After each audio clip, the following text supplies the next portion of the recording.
you know, beginning of the year, we were talking about you having to replace Trey Morgan, right? And but throughout the year, we really haven't talked about any defensive miscues at first base or anything like.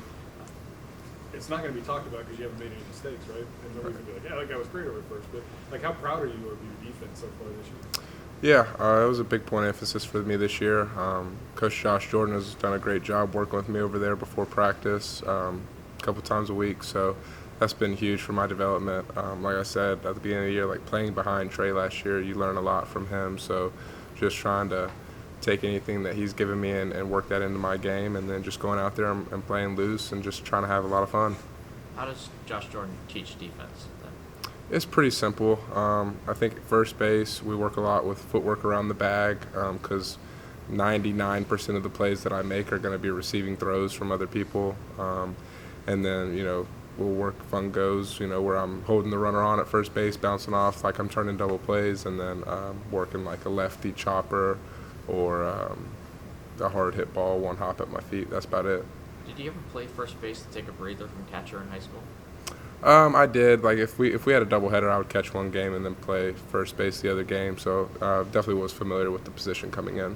So I guess how much did you need to learn, have to learn, or didn't know that you needed to learn when you sort of showed up here? Yeah. First? It's definitely just the speed of the game. From high school to college, obviously, the college game is a lot faster than it was in high school. And so once you get adjusted to that, I mean, it's all pretty much the same. How do you view this weekend? You may have heard me ask Christian about an opportunity in front of you.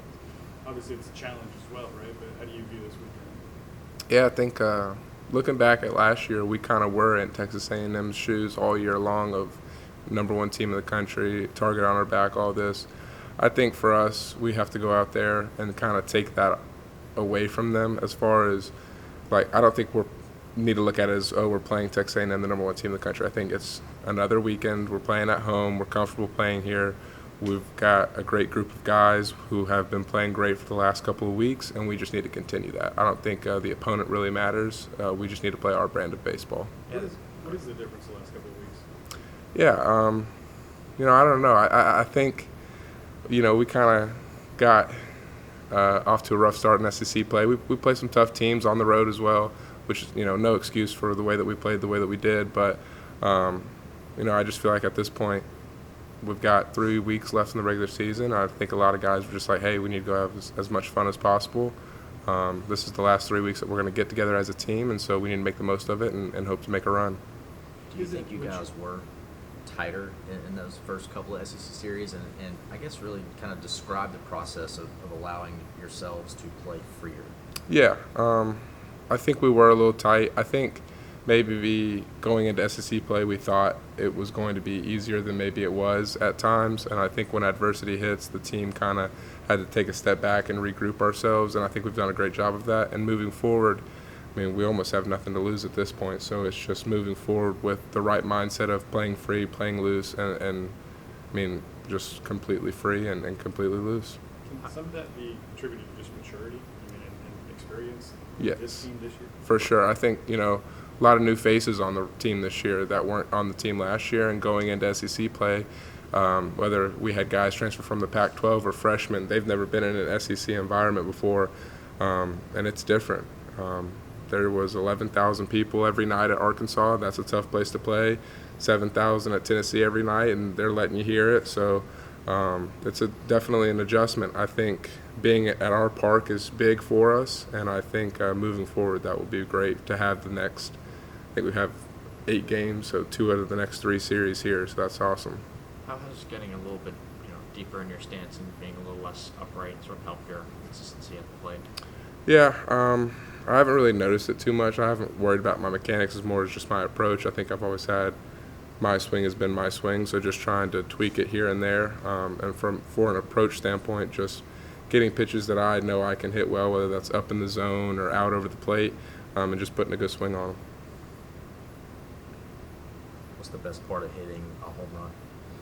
Is it the pop from the crowd? Is it the sound that the bat makes? Like, what is it? Probably the feeling that you like of actually hitting the ball, because especially with wood bat, I hit with wood bat and BP of the vibration of the bat. When you hit a home run, most of the time there's no vibration, whether it's metal or wood. So almost just feeling of like there's nothing that even compares to that of just solid contact. It's probably the best feeling. Why do you use a wooden bat in VP? Well, it's heavier than my metal bat, so that's just training bat speed. And then I use a shorter bat as well to help with hand-eye coordination. Do you guys wish that you used actual wooden bats in like real games and stuff like that? No, because I'll take the cheap home runs anytime I can get them. So I'll wait for pro ball for that. But I mean, I think Tennessee did it a couple years ago where they actually used a wood bat in a midweek game. But yeah, I think it's fun I think a guy at Oregon used the wood bat all of last year, so I think it's fun. I think it's cool to see guys do that, but I think aluminum bats in college makes the game a lot more fun. The sound is sweeter, though. Yes, wood bat sound is much better. You can't complain about home runs ever, but it would be nice to get a few crooked numbers, guys on base when you hit some of these home runs like you did against Grambling the other night. For sure. I think moving forward, I think we've done a better job of that since the Missouri series. I think Missouri, the ballpark plays pretty offensively there. And so I thought that was a good starting point for us as far as hitting with runners in scoring position and moving the offense. I think we put up like 25 runs that weekend, so that was huge for us. And even last weekend on Friday, we were able to really do a good job against Auburn's pitching of putting up some runs and moving some guys with scoring position, and you saw it again on Saturday. With runners in scoring position, what's the biggest difference you see from how pitchers throw to you? Yeah, when runners get in scoring position, pitchers are going to try to throw their best pitches. They're going to go to the pitch that they can control the best, command the best, whether that's a breaking ball, whether it's a curveball, slider, or if it's a changeup. Whatever it is that they trust the most, that's the pitch that they're going to go to because they can locate it and put it in a place where they think you can't hit it.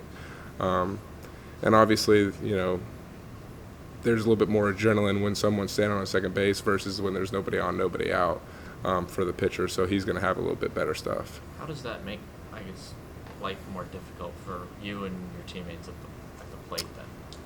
I just think we have to stay within ourselves and understand that you don't necessarily need a home run or a double in that scenario. Like if a guy's on second with less than 2 outs, you really want to get him to third with less than 2 outs, but a single scores a run there. So just try not to do too much. And then trusting the guy behind you that, there's been times this year, like, for example, Saturday against Auburn, Tommy's up with first and third and 1 out and doesn't get the job done. But they intentionally walk me, and then it was the next guy up, Josh Pearson, who does a great job of getting his pitch and doing damage with it. So just the trust and the depth within the lineup. So say the guy is, I guess, landing, and this is totally theoretical, but say the guy's landing has the best feel for his slider in these sort of moments. Are you reverse engineering the way you're thinking of things of let's look for the slider here in the zone instead of let's look for the high fastball, for example? At times, yes. It really does depend on the pitcher. But if there is a pitcher in the game at the time where he is spinning a lot of sliders, then yes, the hitting approach would be to go and look for a breaking ball up in the zone. What is the ultimate sign of respect from a pitcher to a hitter? Is it the intentional walk? Is it? I'm sure as a hitter you can tell when a pitcher is maybe trying to pitch around you or pitch, trying to get you out of your zone. Just what has it been for you? I guess that you picked up on it in the first couple of years. I don't know. I was surprised to get the intentional walk after pitching to Tommy. I thought if anything you wouldn't pitch to Tommy and you would pitch to me. That's how I would go about it if I was the coach. But I think the ultimate respect is just in a big moment, whether it's they let you hit or not, is how they pitch to you. I'm going to get a lot of breaking balls. I think this year I've seen 50-50 fastball breaking balls, which is pretty crazy. And so I just have to stay within myself and not get myself out by expanding the zone. Has just seeing more breaking balls made you better at, laying off and hitting breaking balls? For sure.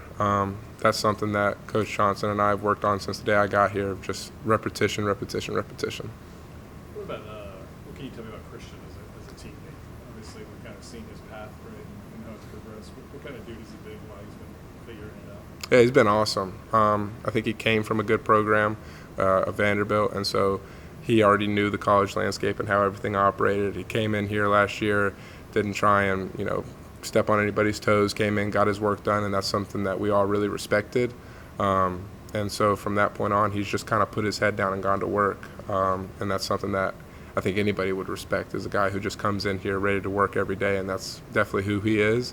And as a teammate, I mean, he's the first one out of the dugout high-fiving guys, cheering you on. You know, it's just been super awesome to have him on the team.